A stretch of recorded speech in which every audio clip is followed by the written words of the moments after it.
to see, Oh, okay, sure. just stand Okay, sorry, we're not yet ready. or interpretation basically. Okay, sure.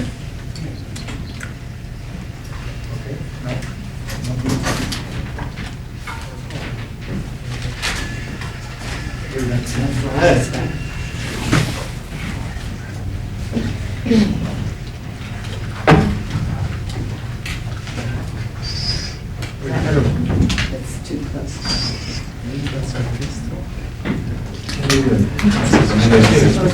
What we were trying to do is sort out the interpretation equipment, so if anybody here would like a set, there's still a few more headsets back there. What channel do they need to be They don't on? need to worry about Oh. anything. It's just turn it on and turn it to the volume you want. Okay, so if you're interested, their headsets are back over there. You're welcome to take one. So thanks for coming. My name is Sarah Ripp, and I'm the Academic Services and Programming Manager for LACES, and we're so happy to see lots of new faces at this event today. Just a couple of quick announcements. Besides the equipment, there's lunch and beverages and snacks, so please help yourself. There is a sign-in sheet, which I'm going to send around in case anybody missed it, but we'd like you to please put your name on the list. We need to turn that into accounting since we're serving lunch today. We also have some handouts about some other upcoming events. We have tons of different lectures and activities coming up this semester. We'd love for you to attend. And I think that's really all I have to say. Barbara Alvarado is going to introduce our speaker today. So thanks again for coming. Thank you very much. I'm going to say this in English. So I'm very honored to be, number one, a LACES honorary fellow. Number two, we're very honored to have two very important guests from El Salvador, very active in the social movement in El Salvador. I am Barbara, and I've been a part of US El Salvador Sister Cities for the last 22 years. US El Salvador Sister Cities is an organization that began in 1986, and it was involved during the height of the Civil War in El Salvador, the Civil War being funded to a great extent, I'm sure as many of you know, by the U.S. government. It was the administration of Ronald Reagan at that point, and it was a very important moment, the 1980s and the 1990s. So our local chapter of US El Salvador Sister Cities is the Madison Arquitao Sister City Project, and we have been sistered with a community in El Salvador practically on the border with Honduras for 33 years, since 1986. We were one of the first sister city groups in the network. Today we are looking at how Sister Cities remains relevant, how we remain relevant with our sister city in Arquitao, and how we remain relevant today vis-a-vis what's happening with the environment and with migration. So one of the major concerns of US El Salvador Sister Cities, well, two of the major concerns are the environment and migration. And so Zulma Tobar is our representative in San Salvador of the whole network of US El Salvador Sister Cities. And Zulma has done fantastic work and continues to do fantastic work in helping link local communities in El Salvador with local communities in the U.S. But not only that, there are many people around the U.S. who are part of US El Salvador Sister Cities and don't live in a place near a sister city in the U.S. And so Zulma takes care of us all. Zulma is our reference point in El Salvador, together with our sistering organization. And we have a representative from that organization who is Felicia Mijano. And Felicia is from the organization Cryptis, which began in 1984 in El Salvador. It was originally the Christian Committee of the Displaced. And after the war ended in 1992 with the peace accords, it became an organization that is now the largest peasant organization in El Salvador, organizing organizations. They organize in 5 different areas of El Salvador, and they organize with over 300 communities, 300 towns in El Salvador. So it's a pretty impressive organization. As all organizations, everyone needs support, but in my years with Sister Cities and having connections with Criptas, I've learned that if you want to be part of changing the world, you can do that. And I've seen the compañeras here, and I've seen other compañeras in El Salvador literally changing the world, community at a time, organizing people. So I think the great message for me and the great hope for me is today we have 2 young people who are expert organizers, expert on political analysis, pretty much experts in many things. And so I'm very pleased that Lassie's was able to invite them to come here. Zulma is on the posters. I'm sure you've seen her picture, and Lassie's was very important in helping bring her here. They both are on a Midwest tour.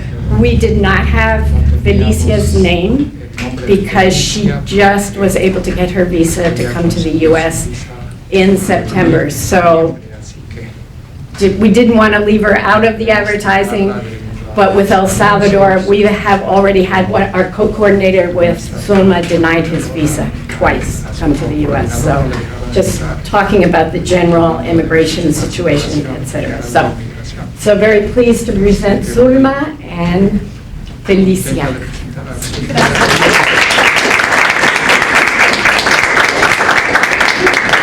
Bueno, muy buenas tardes. Quiero empezar preguntando quién en este salón ha estado en El Salvador antes. ¿Quién ha estado en El Salvador? Ah, un buen grupo. Muy bien. Y las personas que no han estado, aparte de lo que Bárbara mencionaba, ¿qué conocen de El Salvador? ¿Qué saben? ¿Es un país grande o pequeño? Pequeño. Uh-huh. ¿Dónde está ubicado? ¿En qué parte del mapa? ¿Cerca de México? Y Belice. ¿Y Belice? ¿Y Honduras? Honduras y Nicaragua. Ajá, muy bien. Nuestras fronteras están con Guatemala, Honduras y un poquito de Nicaragua, un poquito. ¿Saben qué moneda utilizamos en El Salvador? Dólares. ¿Dólares salvadoreños? Gringos. Dólares de Estados Unidos. Muy bien. ¿Ustedes saben que hubo una guerra? ¿Una guerra civil? Muy bien. ¿Saben quién apoyó la guerra? No digas. ¿Sabes quién apoyó la guerra de El Salvador? Gringos. El gobierno de los Estados Unidos. Y ahora hay relación entre los gobiernos o entre las políticas de su gobierno de Estados Unidos con el gobierno de El Salvador. ¿Piensan que hay relación o no? ¿Tienen un impacto las políticas de Estados Unidos en El Salvador? Lo más seguro es que sí, ¿verdad? Entonces, bueno, Bárbara ya comentaba sobre el trabajo de Ciudades Hermanas, US El Salvador Sister Cities, y es una organización que ha estado acompañando los procesos de las comunidades organizadas en El Salvador. La organización comunitaria ha sido vital para sobrevivir en El Salvador, desde antes del conflicto armado de 1980 a 1992. Como parte de ese proceso y de los éxitos que Ciudades Hermanas ha tenido en las comunidades de El Salvador, ha sido las oportunidades hacia las personas jóvenes, como Felicia y mi persona.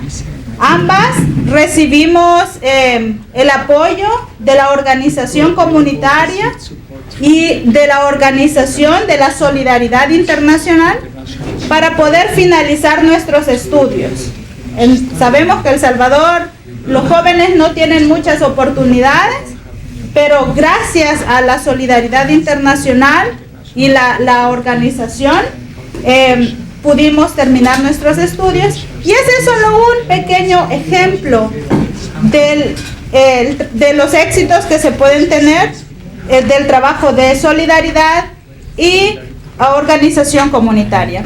Felicia va a compartir ahora un poco sobre qué es CRIPDES. Buenas tardes. CRIPDES nace como Comité Cristiano Pro Desplazados del Salvador, pero nace a través de la necesidad de pronunciarse ante la gran violación a los derechos humanos que estaba pasando en los 80. Líderes y lideresas de las comunidades estaban viendo esa represión que se estaba viviendo, pero nadie hacía nada. Era una necesidad de buscar formas de cómo dar a conocer lo que estaba viviendo en ese momento las comunidades rurales en El Salvador. En 1980 la gente tenía que salir de sus casas para diferentes refugios en El Salvador, o tenía que cruzar fronteras, emigrar a otro país. Muchas personas se tuvieron que ir a Nicaragua, se tuvieron que ir a Honduras para poder resguardarse, poder resguardar su familia, que no fueran asesinadas, masacradas. Pero ¿qué pasó? En ese lugar no podían salir, tanto en los refugios de El Salvador como en los refugios de Honduras, no podían salir porque eran asesinados por los militares de ese momento en Honduras o en El Salvador. Entonces, nace la organización, la formación de líderes y lideresas en juntas directivas comunales. Se hacen en los refugios, como podemos ver, se trabaja la parte organizativa para dar salud a la gente en ese momento, que no tenía condiciones. Los mismos líderes y lideresas se capacitaban para poder atender a la gente. Como podemos ver acá, estas fotografías marcan ese hecho. También las personas en los refugios tenían la necesidad de aprender a leer y a escribir, pero no sabían hacerlo. Líderes y lideresas que sí sabían la A, las vocales, entonces esas personas ayudaban a las demás personas para poder formarse. Es de esa manera que surgen los maestros populares en las comunidades, para poder darle un acompañamiento, para darle educación a la gente, para darle salud, para buscar alternativas. Pero esto no era fácil porque no había un financiamiento, pero a través de la solidaridad internacional se daban a conocer las problemáticas que pasaban en los campamentos, en los refugios, perdón. A través de la ayuda internacional podían pronunciarse la violación a los derechos humanos que se estaban viviendo en ese momento, la precariedad que estaba en ese momento. Y era de esa manera que la gente a nivel nacional e internacional se daba cuenta de lo que estaba pasando. La ayuda internacional en ese momento fue clave, fue fundamental, porque la gente podía hacer cartas y enviarlas a sus familiares en El Salvador o en sus comunidades que habían quedado. Pero para eso tenía que haber una organización fortalecida. Entonces CRIPDES empieza a formar sus líderes para retornar a El Salvador, porque las tierras donde estaban no eran su territorio. Entonces tenían que volver a El Salvador y buscar alternativas de cómo traer a la gente, y que la gente en esos espacios pudiera volver a construir su vida. Pero ¿qué pasó? Cuando llegaron a El Salvador, pudieron ver que todo era montañas. En las fronteras había muchos obstáculos por los militares, no dejaban pasar a la gente. Tenían que reconstruirse, pero para eso se organizaban, toda la gente en las comunidades trabajaba para poder construir sus casas. Pero como les menciono, eso no era fácil porque llegar a un lugar donde solo hay montañas, donde hay monte, donde no hay agua, donde no hay condiciones para vivir, es muy difícil. Entonces, a través de la organización se puede trabajar esta parte. Y Ciudades Hermanas jugó ese papel importante en ese momento con CRIPTES, al momento de llevar a las comunidades a sus lugares de origen. Porque tener la presencia de personas de Estados Unidos era como un blindaje, era como proveer una seguridad al pueblo salvadoreño para que los militares no les dispararan, no les atacaran, no los arrestaran. Entonces fue esencial la parte de la solidaridad internacional en ese proceso de regreso al país. Bueno, pero ¿qué pasó después de los acuerdos de paz? Los acuerdos de paz se dan en el año de 1992, después de toda la historia que ustedes me imagino que ya conocen. Masacres de comunidades civiles, familias completas fueron asesinadas por el gobierno de El Salvador con el apoyo del gobierno de Estados Unidos. Muchas personas no creen cuando se les dice el gobierno de Estados Unidos enviaba $1 millón diarios, no a la semana, no al mes, cada día al gobierno de El Salvador. Y las personas dicen, eso es mentira. ¿Cómo es posible que un gobierno va a recibir $1 millón? Pues ese $1 millón, esa cantidad de dinero estaba invertida en botas para los militares, uniformes, bombas, alimento y algo muy elemental para el gobierno en aquel momento, pues los entrenadores militares o los cuerpos de seguridad de El Salvador venían a la Escuela de las Américas a entrenarse, a aprender técnicas. Y esa fue la técnica de la tierra arrasada, fue la que asesinó a muchas familias salvadoreñas. Y así también tuvimos las masacres de los jesuitas, de las monjas, personas religiosas y muchos organizadoras de las comunidades. Entonces luego tenemos los acuerdos de paz en el 1992, donde la población civil pensaba que iba a recibir justicia por parte del gobierno. Pero para su sorpresa, en el siguiente año, en 1993, el gobierno de derecha crea la ley de amnistía, donde dice que pues en El Salvador no pasó nada, y si pasó, olvidémoslo. Empecemos una nueva vida.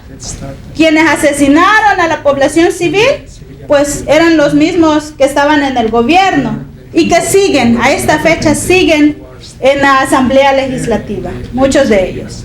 Entonces, pero después del 93 hasta el año 2001, el gobierno de derecha, los gobiernos de derecha comienzan a implementar con más agresividad las políticas económicas neoliberales, políticas económicas que benefician solamente al sector privado, no a la gente de las comunidades. ¿Y qué significaba eso? ¿Cuáles eran esos ejemplos de políticas económicas neoliberales?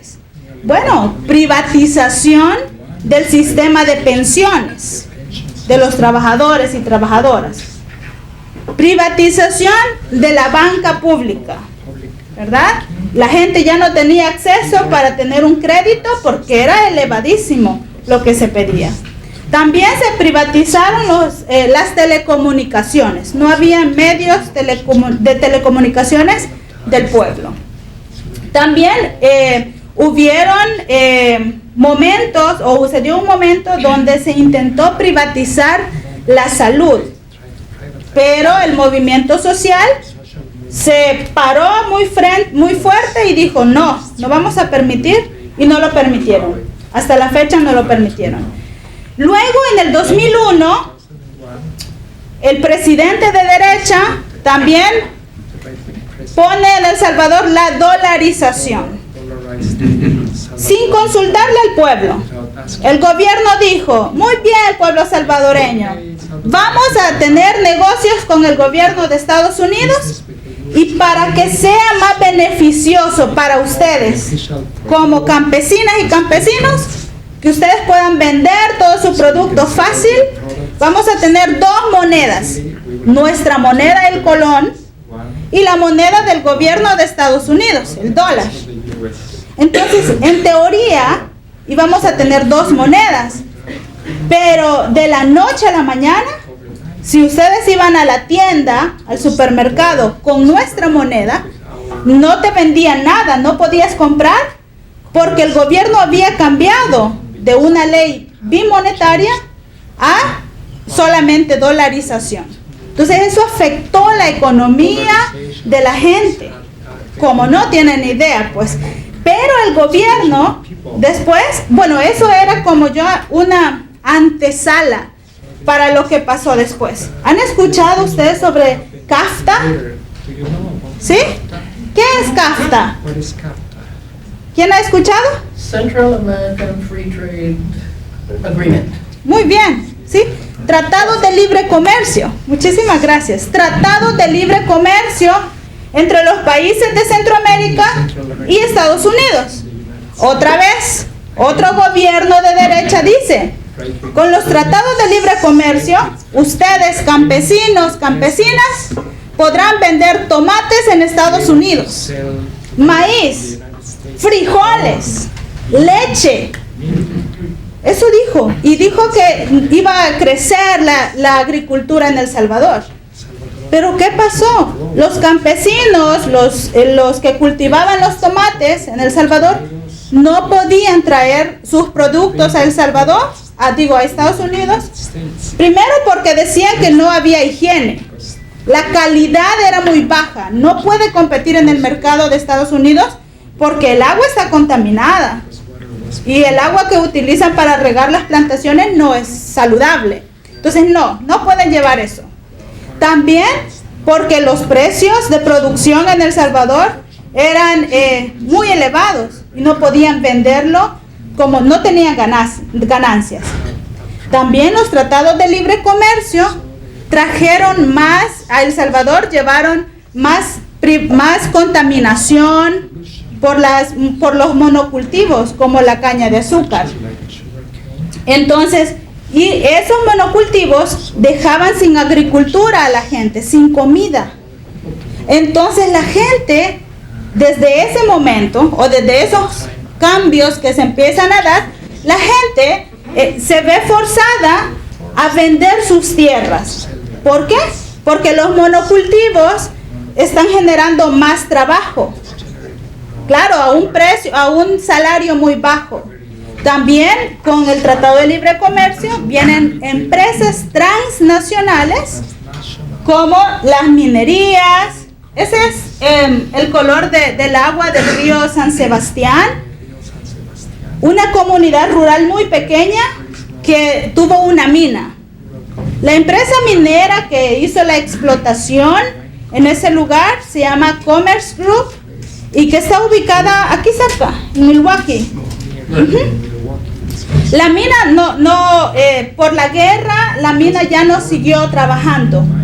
Sin embargo, las personas que vivían en esa comunidad siguieron haciendo la extracción del oro de manera artesanal, siempre utilizando los químicos como arsénico, mercurio, con sus manos.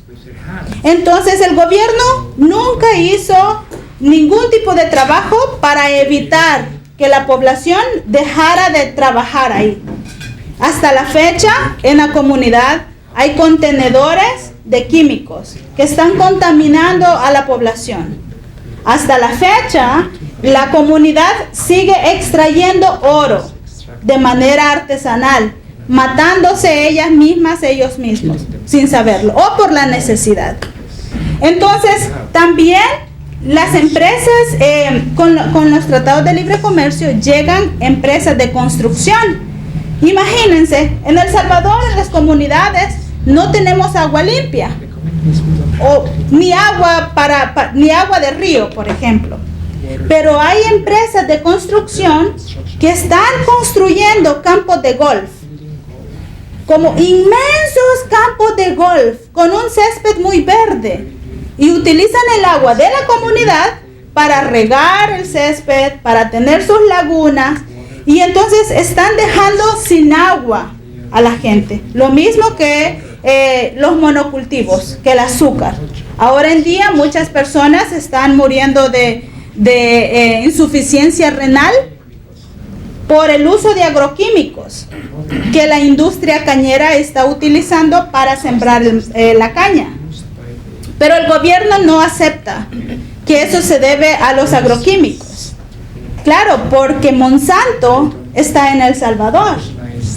La franquicia de Monsanto la tiene un expresidente. Entonces no es conveniente poner una ley que prohíba el uso de agroquímicos, porque afecta los bolsillos de la gente rica de El Salvador. Entonces, todo eso, las comunidades están sin agua limpia, ¿verdad? Las comunidades están sufriendo ya el cambio climático, pero ¿cómo? Un agricultor ahora no sabe cuándo comienza la época de lluvia, porque no sabemos. Y la época de lluvia es crucial para la vida de la gente en El Salvador, porque cultivamos maíz y frijoles para comer. Entonces, como ahora no sabemos cuándo comienza la lluvia, los agricultores comienzan a sembrar. A la semana se muere el maíz, la planta, porque no hay lluvia. O hay mucha lluvia y la planta se pudre. Entonces, no hay agua, la agricultura está mal, las oportunidades para los jóvenes van mal, hay más militarización. Dicen que los jóvenes que venimos de comunidades rurales somos pandilleros. ¿Conocen la palabra pandilleros? ¿Qué es pandilleros? Una pandilla. Una pandilla. Sí, ajá. Donald Trump dice que en El Salvador todos somos pandilleros. Felicia y yo no somos pandilleros. Pero entonces la gente está como tachando o diciendo, ustedes jóvenes son de esta pandilla, ¿verdad? Entonces el gobierno está militarizando, está agrediendo a los jóvenes, no hay oportunidades. Por todo eso, la gente de El Salvador se ve forzada a migrar. No es algo que ahora la gente viene a Estados Unidos, porque quiere tener una casa, un carro, porque quiere una mejor vida. No, ¿cómo una mejor vida? Si no tenemos, allá estamos sobreviviendo con todo eso. Entonces, pero hay un trabajo, ¿verdad? Hay cosas muy feas, pero también hay un trabajo que da esperanza al pueblo, y la ha dado por estos más de 30 años. Entonces Felicia va a compartir un poco del trabajo que se está haciendo como comunidades organizadas.